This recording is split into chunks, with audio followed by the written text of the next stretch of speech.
What's your reaction to getting Burton Albion in the FA Cup? Because there's quite a lot of historical significance with that one. Yeah, I mean, for me personally, I wanted a home tie. That was what I sort of said to everyone. The fact I live in Kettering and I drink in the local pub near the ground, so I know a lot of their fans. So I didn't particularly want to get Kettering, so I was not disappointed. But for me, I wanted to be at home. I knew that Burton was a local one. I knew it would be a good one for the supporters more than me, to be honest. We've sort of said a few times, it feels like the Lamb is a fortress at the moment. Like, what have you done to sort of make it such a strong place? We've sort of just created that sort of environment where I don't know, it's just because I think the crowd's right next to you. I think that Astro, the fact that the way we play, we can get in the box early and make it. I think you always try and make your home ground a fortress and get the fans behind you. And I think it's just gathered momentum since we've been here, really. And it's somewhere places people don't really want to come now. So I think it's a good advantage to us. And I think most teams are more confident at home anyway. And that's certainly what we've tried to do. And I think we've sort of established that a little bit now. It was mentioned on the TV on Friday, Andy, that it was said that you'd said that the win against Huddersfield was one of your biggest achievements in football. Probably, is there anything that comes close to that for you, probably from your playing days, or anything aside from that? I think it's the biggest achievement in football. It is and it isn't. I mean, for that occasion, for that sort of game, and obviously to have the TV cameras here and that sort of atmosphere and that sort of crowd, I think that was the biggest one-off game. I don't think it's the most important, because for me, the game at Redditch when we won to get promoted 2 years ago was a much bigger thing, because that one occasion, if you like, defined your whole season. Whereas, in all honesty, we'd only played one game to get to Huddersfield. I know we'd obviously earned the right to come in the FA Cup at later rounds, and we played a team, Macclesfield, who were obviously a lower level but a big club. So it was still a good achievement, but that for me was different. And I think sometimes you look at achievements, to get promoted last year at Step 2 in the first season, that was a massive achievement, as was an achievement before. So yeah, Huddersfield was fantastic for a one-off game, but I think you look at it collectively, and I think for me, I keep saying it, it's not a cliche, I get judged over a season. As a team, we get judged over a season, not just over one game, because whatever happens against Burton or whatever come May, that will be forgotten. Not forgotten completely, but people will concentrate on the league and where you finish. So that is my remit, and that's what I'm thinking about, really. I think the FA Cup and them sort of games are great distractions, and you want to do your best. Certainly when you get the crowd there and you get the BBC there, I thought the boys were fantastic from first minute to last. And I think it put the club in a great light, and I think it was fantastic publicity for the club and for myself and for the players. But ultimately, if we survive in this National League this year, that for me will be the biggest achievement of my managerial career, without a doubt. Player-wise, it's a little bit different. I had some good times playing at Richmond Diamonds. We got promoted, similar to what we've done here, and ended up I was playing in the conference, and when they went full-time and I was only part-time. So I suppose that was a similar sort of thing to what we've done here. And equally, we got to the first round proper, I think, and played Cardiff. I think we lost 3-1 at home. Again, similar, but not live on BBC or anything like that, but still a good game to have. But the big difference there was at Diamonds, at that time, we were getting like 4,000 or 5,000 every week. So, it was still a sellout, but we had quite a lot of sellouts, if that makes sense. But that was quite an achievement. But I think it's more of an achievement as a manager, because you're held accountable a lot more. So that's the same as when we lose. If we lose a couple of games, the manager's at fault, and that's the nature of football, unfortunately. Equally, when you win a few games, you've got a great team. The team are doing well. So, but that's part of it. So yeah, I think that was a massive achievement against Huddersfield. And for me, I was just conscious that going into a game like that with that exposure, I wanted the lads to come out with some credit. So if we'd have played like that and scenario had gone completely wrong and we'd conceded 2 in the last 5 minutes, yes, I'd have been so disappointed, but I could have looked everyone in the face and say, that's what we're about in Tamworth. They've done themselves credit. And I felt they'd done that. And to be fair, every time I leave that change room, we talked before again at half time, and my remit is, if you guys give it your best shot and you play to your strengths and you're organised, you work your socks off and you leave it all out there, if we lose and the team's better than us, I'll shake everyone in their hands, because that's what I've sort of installed. I suppose just following on from that question, if we do stay up, which I think we're looking very good at the moment, even though it's still obviously early season, what's your ambitions as a club for Tamworth? What do you see as the next step? If we stay up? Yeah. Like I said, the remit for me, whatever club I've been at or whatever level, I think even when you're a team fancy to win a league, I think you've got to be realistic. And every other team, when you kick off a season, thinks they're going to win a league. So my remit is always to get enough points to say we're safe, whether that's 50, 52. It doesn't matter if you're playing at step 3, 4, 5, or this year 1. It's just even harder this year because of the circumstance of being part-time. right? So that's not, everyone knows that. No one's taken anything away from that. If, I've seen nothing so far to think we can't survive. And that's how I felt at the start of the season. My opinion on that's not changed. Do I think we'll have some tough times in the next 3, 4, 5 months? Yeah, I do, because we've got some tough fixtures, and you can easily lose 3 or 4 or 5 on the trot.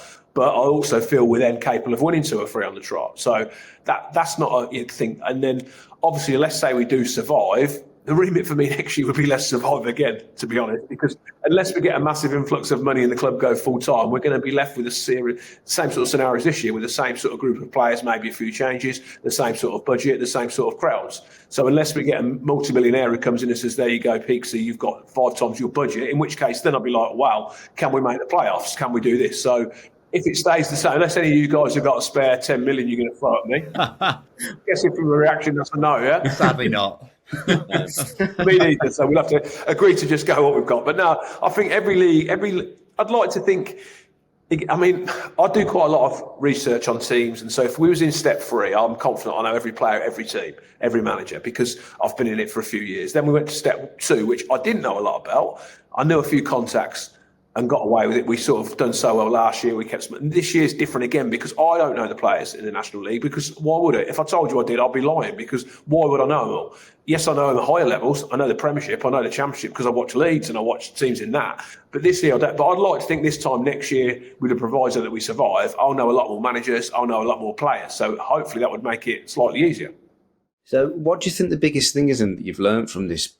Obviously, it's a massive jump, isn't it, from National League North to the National League? So just in terms of, I mean, obviously touching on what you just said then, what's the biggest thing so far that you've learned around the style of play? Because I remember back from when Tamworth were in the conference before, and it seems so different to what it was back then.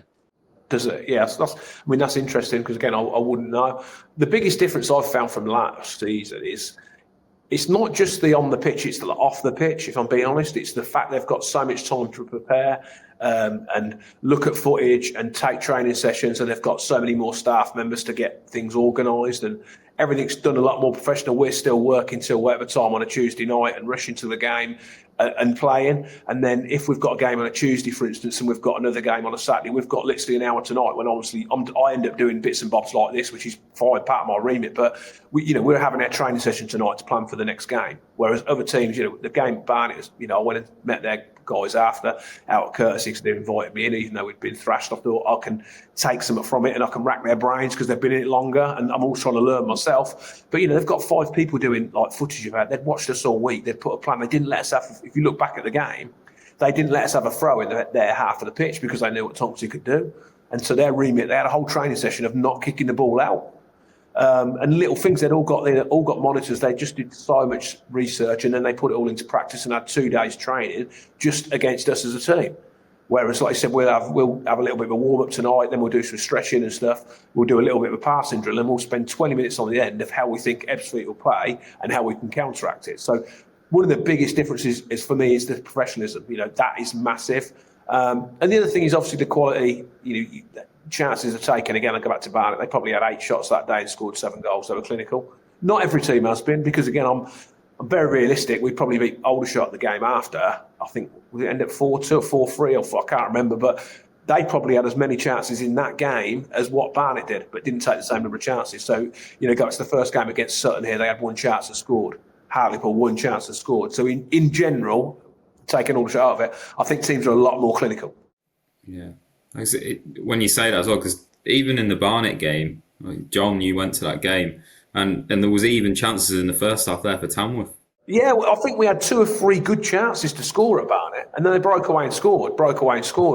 And unfortunately, we play with loads of spirit and loads of belief, but when you go 3-4 down, no matter how much you tell them you can get back, you ain't getting back in it. You'd be silly to think so. So it makes it hard. I thought we'd come out with a lot of credit to leave it at 7 with 20 minutes to go. It could have been a lot more. I was fearing the worst, because you feel quite helpless, because that's when you look at it and think, actually, they have just got better players than us technically. Hence why they're paid massive amounts of money compared to us. Hence why they're at the top of the league.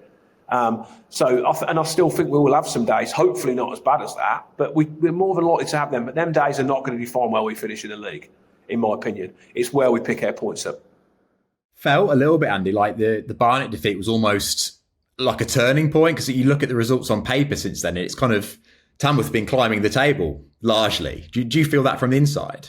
Yeah, I don't think it's a turning point, because I can't remember the games before. I think we'd played okay up until then, really. I've not been disappointed with any game, really. Even Barnet, obviously I was disappointed because of they conceded a lot of goals. But most performances in the whole, I've been quite pleased with. Boston away, we should have been up. I know we nicked a point in the end, which is a massive point. But we should have been outside in the first 15 minutes. We've had 2 one-on-ones.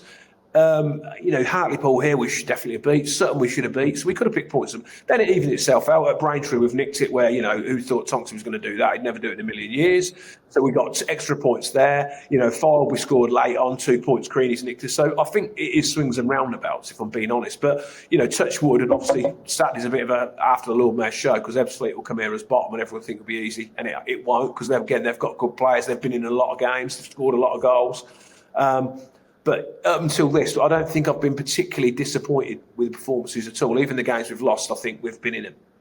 Just going back to going back to when you first started at Tamworth, and obviously I suppose it was a club we were on a bit of a downward spiral. What changed? Because it basically just changed overnight. And we went on that good run till the end of the season, and then it just went into the next season. Obviously, now we are where we are. What was the main thing that you changed when you came into the football club? I think just the mindset and just the spirit around the place is what I would say. I remember it quite clearly, because I'd actually come here not long before with Diamonds, and I think we beat 1-0 when Bully scored. And I've been coming out here for a lot of years as a player and a manager, and the atmosphere has always been intimidating. It's a nice place to play, but you can go under because of the crowd and whatever. Even like I'm going back years when it was a grass pitch, and I remember being in the bog at the bottom right hand corner as a right back. So it had always been like that. When I come that night with Diamonds, that wasn't there for me. It looked like a dead club, and then not long after, I got a phone call, would I be interested? And I knew the players you'd actually got here, and I just thought they were in a false position. I was also in a situation at Diamonds where we were absolutely punching. We would have made the playoffs without a doubt. That's my hometown club, really, Diamonds. Although I live in Northampton, I've been there. So it was a tough sort, I loved it there. So it was my club where I knew everyone. But I just looked at what there was here, and I thought, that's an opportunity. So we took the job. I come in the first night, watched them train, and I thought there's some good players. And I think that Saturday went to Leicester and it got called off. You know that for definite. We got in, it was waterlogged. It was always going to be waterlogged, but we had to go. And me and Shams had a chat, and just getting the general vibe, they hadn't socialised. They'd done food and that there. The group hadn't really met. So I said, right, everyone's having an hour in the bar. I said, because we're going to get to know each other. And a couple were like, we need to get back for the missus. And I'm like, well, you normally wouldn't get back for the missus because you'd be playing till 5. So anyway, we did that, and I let them have a couple of beers. We had some food, and I remember it quite clearly. A couple of lads come up to me and said, I never even knew what he did. I never even knew what his job was. And so we made some inroads, and then we trained on the Tuesday, and I felt there was a bit of a divide. And so I sort of nipped that in the bud and said, that's not going to happen. And then obviously we took the game on the Saturday, and when you win, I think we beat Hitchin heavily. It just builds a belief. They think straight away, actually, he knows what he was on about. And I think just success bred success. If you're playing well out there, the fans get behind you, and then more fans come, and the lads like it more, and you get a better bond. And, it's easy to get a good team spirit when you're doing well. And I think we've just snowballed, really, right up to this point. It shows, doesn't it, that team spirit? I've heard quite a bit about that before. And are all the lads then like really, really good mates and do things outside of the football club, or is it? Yeah, this is something I touched on the other day, really, when I spoke to quite a lot of media, obviously, last week. Some that's been seen, some probably never be seen. I don't know, it might have come on different. But what I kept saying was that what I've tried to do since I've come here is bring the club together more. That's not just on the pitch, that's off the pitch, with like right from the chairman down to the girls behind the bar or the cleaner. I want everyone to feel part of it, and everyone to, not have any grievances. And I like to speak to everyone, because it doesn't matter if I'm the manager or I'm the cleaner, I'm still playing my role. And I've sort of tried to bring that togetherness, and I've always treated people how I want to be treated myself. Sometimes you have to fall out with people in football or life. That's, but you can still do it in the right way. And I like to think the players that, I know they have, because the likes of Ben Bailey sent me a nice message the other day, and people at 40, they're all still good friends with me, because I think I've dealt with them in the right way without being an ass and kicking them out. I've said the right things and done it the right way. And I think you do that because what I feel is you don't want to burn bridges, because they might speak. I might try and sign someone who knows one of them two, and they'll say, yeah, actually, he's all right. So we've sort of done that. I've created that sort of atmosphere. So now the players, whereas before they'd rock up 5 minutes before training and shoot straight off, they now get here half hour before training because they enjoy each other's company. Back to what you sort of said, Graham. They like to be together. On a Saturday, a lot of them will meet. Some of the women are friends, and we've got little groups, and it's not just a job, if that makes sense. It's something they enjoy doing. So, which I think is important. I think that if you can get that, you get more out of people, and that's what because if it was just based on abilities and monies, then we would be rock bottom of this league. That's a fact. But the fact it's built on other stuff as well. We've still enough ability in that change room with the spirit to pull some results out, which they're doing. Just to put some meat on the bones around, obviously, what you're saying around the spirit of the club. I think I was 15 when I first started watching Tamworth, probably a bit younger than that. And obviously, it was a really exciting time. I wouldn't have continued to keep going down if I didn't enjoy it. I'm 33 now. So, and I actually think that how it feels going down the club now is pretty much exactly the same as how it felt when I first started going down as well. And it hasn't felt like that for a long time. So I can definitely see the difference in the stand. The people that I know around the town who go down, who probably didn't go before, hadn't been for a number of years. So you can definitely tell the difference. You can see it in the attendance as well. The way obviously the gates are swollen. Yeah, which is good to know. I speak to, obviously, Degsy's the kit man, still he's been there for years, and he says that. He goes down the town a lot, and he says the town's buzzing, which is good to hear. For me, the remit, and I keep saying it in interviews, is I still want these people backing us when we do lose 2 or 3, 4 games in the trot, because that's when you see your real fans, in my opinion, because every team goes through blips, and we are going to. We probably didn't, particularly last year. I know, I'm a Leeds fan, so I know from the fact that I was moaning at telly last night after going Saturday and singing how good Fat was. I was moaning last night, he was rubbish. So I do get the name. And I think we're all the same, whatever club. But yeah, I think that in general, I think the club's in a good place from top to bottom. How did you start supporting Leeds, Andy, if you don't mind me asking?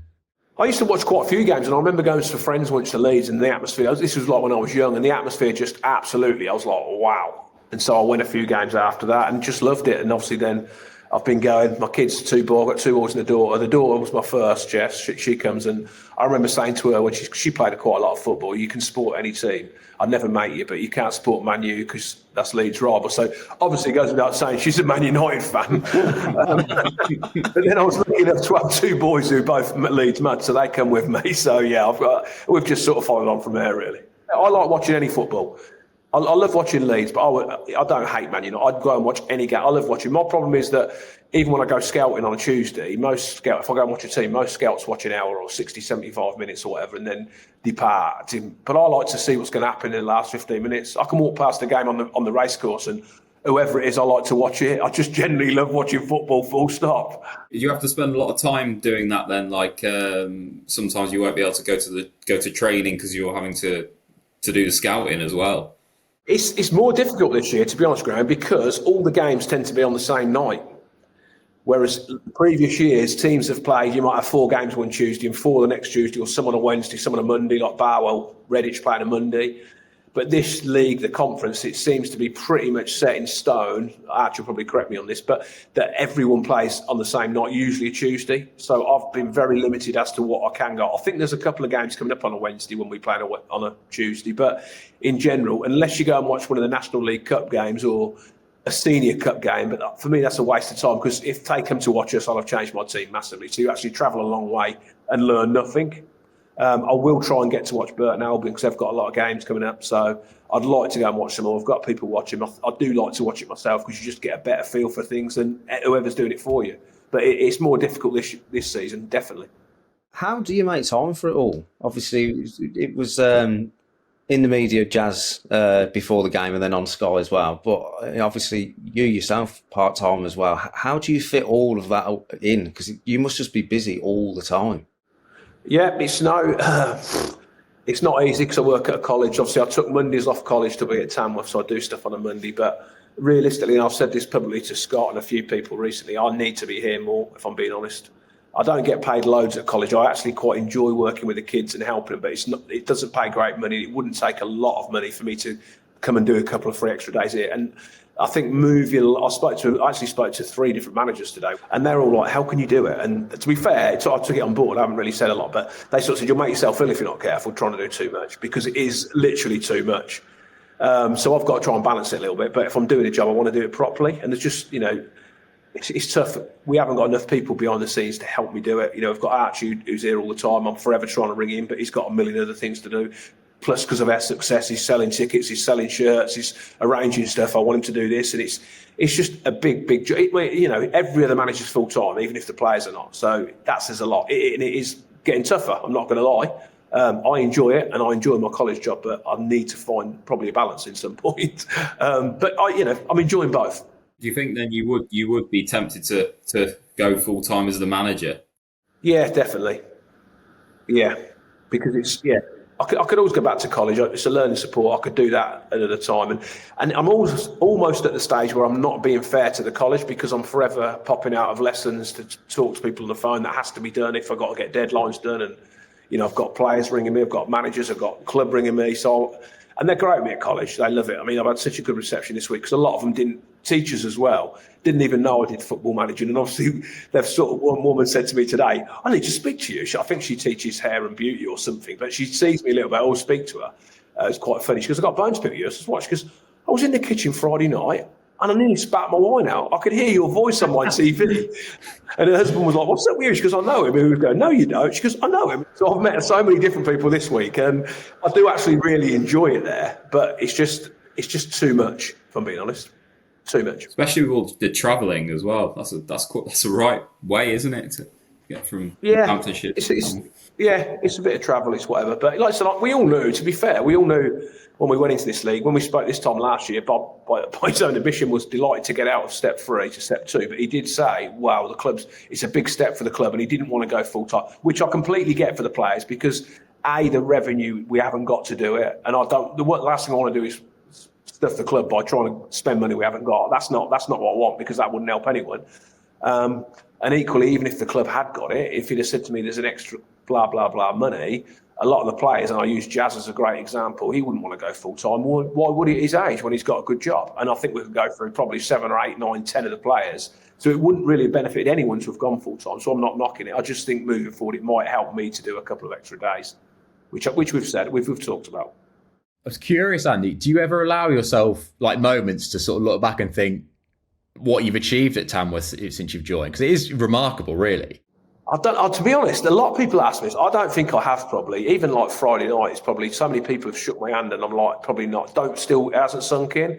But I'm not trying to be big-headed or blow my trumpet, but I was quite successful at Diamonds as well. And I've been quite used to it. In fact, I've probably been spoiled because at Diamonds we probably had 3 promotions. I went from steps 5, 4, 3 or 6, whatever. And we've done all right I think we lost in a playoff semi-final and a playoff final. So they're all good seasons, really. So I've probably been quite fortunate, lucky, or maybe good, I don't know, whichever one. But I've just took it in my stride, if that makes sense. But I think one day I'll sit down and realise just how far we've come, because it is a massive what we've done is unbelievable, really. Absolutely unbelievable. Even like in Tamworth's history, I mean, this is one of, if you look at like league position and everything like that, it's one of the most successful Tamworth sides ever, which feels absolutely bonkers to be saying. Yeah, I think it is. Like I said, I don't think, like I said, when I come in, I knew we had a good group of players, and I thought I've got to get a tune out of them. We can definitely survive, but to go to strength has probably surprised everyone, even me. You know, I'd have been disappointed if I hadn't survived with that group of players, like with Bez and them sort of people. Owen, I could go through those. We had some good players that year, so they shouldn't have been where they were. So I always thought we'd be, didn't ever think we'd go down. But to kick on where we have, it's been great. One final question. I was just going to ask, what do you like to do outside of football, Andy? What do you like to do to chill out when you've got the time, anyway? I like my fishing. Don't mind a bit of golf, but I'm better at fishing. I like to chill out with the missus, take the dogs for a walk, have a few beers in the local pub, which is Kettering, as I said to you, which obviously I'm still welcoming it. It wasn't for a long while, because when I was Diamonds manager and walked in the pub in Kettering, I had to be very careful. But I've just about won them over now, so that's all right. So yeah, I just like the north. I love all sport, to be honest. I would fish every day of the week if I got the opportunity. That's a very relaxing thing to do, though. Yeah, it is though. Really, joking apart, golf can be frustrating. Not that it really frustrates me, but I go with my sons and they want to throw the club and it's like stressful. I'm like, whatever. I've got more stressful things than going around a golf course with them. But fishing's a different dimension altogether. It's like, you can literally sit down, relax and whatever. Although, to be fair, Archie's next to me, but he tends to ring me quite a lot when I'm fishing at the moment to give me loads more problems, so I can't actually relax there either.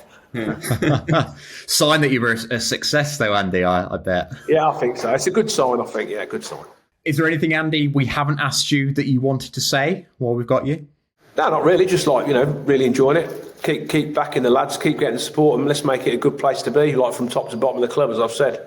I think we've come a long way in a couple, 2.5 years, and we need to, for us to keep moving forward, we need to get everyone behind us and support what we're trying to do. And that, that does mean when we have some blips, stay behind the lads, because one thing I keep saying, they'll always be trying. They're never going to quit on anything. They'll always give the best they can. It might not always be perfect, but I've certainly got a group who are giving it their best shot no matter what. And let's get as many as we can to the Burton game, obviously, and enjoy that.